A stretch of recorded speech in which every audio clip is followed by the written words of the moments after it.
everything I've ever done, people ask, what is the most difficult part you've ever done?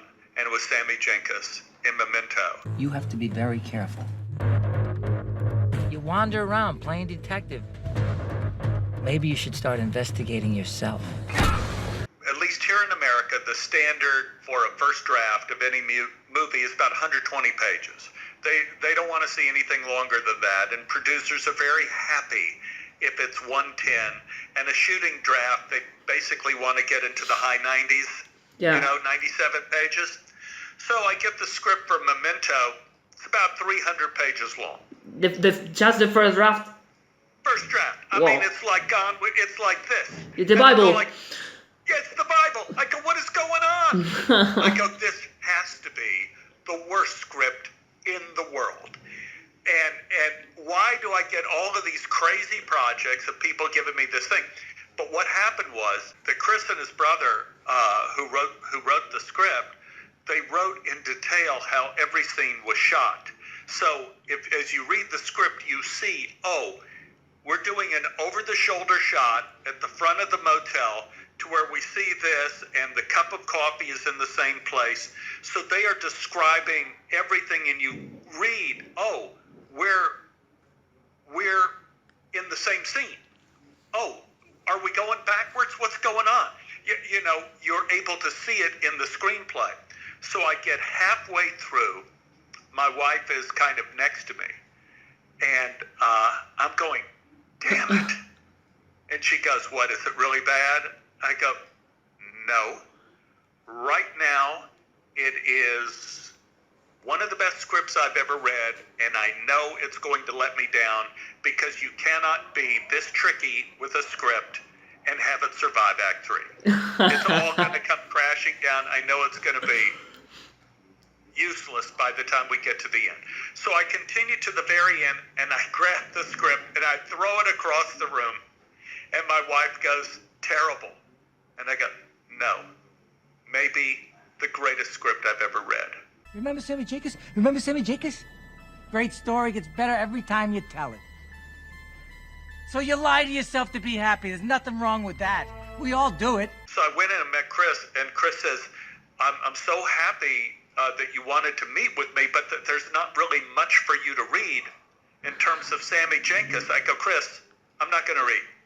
I said, I didn't come in here to read. I came in here to say one thing to you.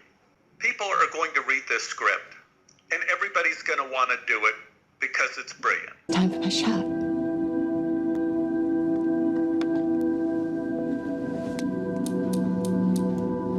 It won't hurt. You're going to have a lot of actors who want to play Sammy Jankis, but I bet you I will be the only actor that you have reading for this part that's had amnesia. And I explained to him that I had surgery for a kidney stone. I'm 6'3" and like 200 pounds, right? Yeah. So they were doing an experimental drug with patients that are big. The patient is completely conscious, but they give them amnesia. You experience the pain and then forget about the whole thing. But because it is like a general anesthetic, it works out of your body over the next week when you go home. So I would be home, absolutely normal, lying in bed with Anne, and then, boom, I am born again. I'm in the middle of the living room holding a glass of water that's half full. And I did not know if I just got this water and only filled up half a glass, or if I was in the bedroom and drank half a glass and I was taking it back to the kitchen to get more water.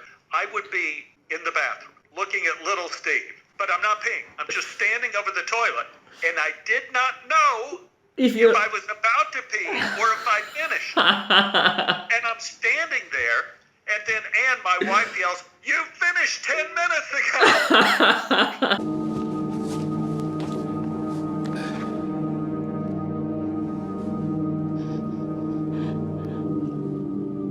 So as Sammy Jankis, I knew what the thing was that I wasn't going to pretend I had amnesia. I was going to have amnesia. It was a difficult decision because as an actor, you always want to be in control of what you're doing Yeah. in terms of the beats. But when you have amnesia, you have no control of time and no control of beats.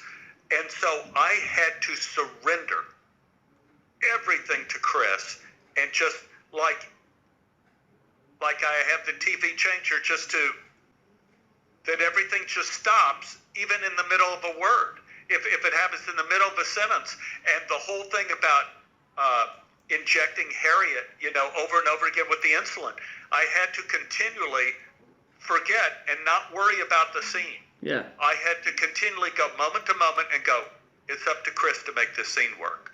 Because ordinarily it's up to an actor's ego to say, like, I got to get to a point, a moment where I show that I'm doing this. No, I had to just let it all go. And Chris was nasty in that he wanted to cover the scene.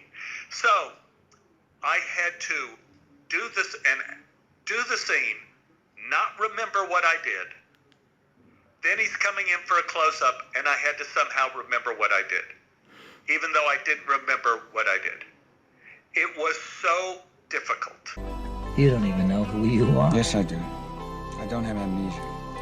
I remember everything right up until the incident. I'm in Shelby. I'm from San Francisco. That's who. Chris is wonderful. I think he's just a brilliant director, just an absolutely fabulous director, wonderful to work with, and I mean, what a cast. Everybody in the cast were delightful, and you just have that. Everyone was very positive on the set, and everybody was full of life and full of fun, and they loved the script.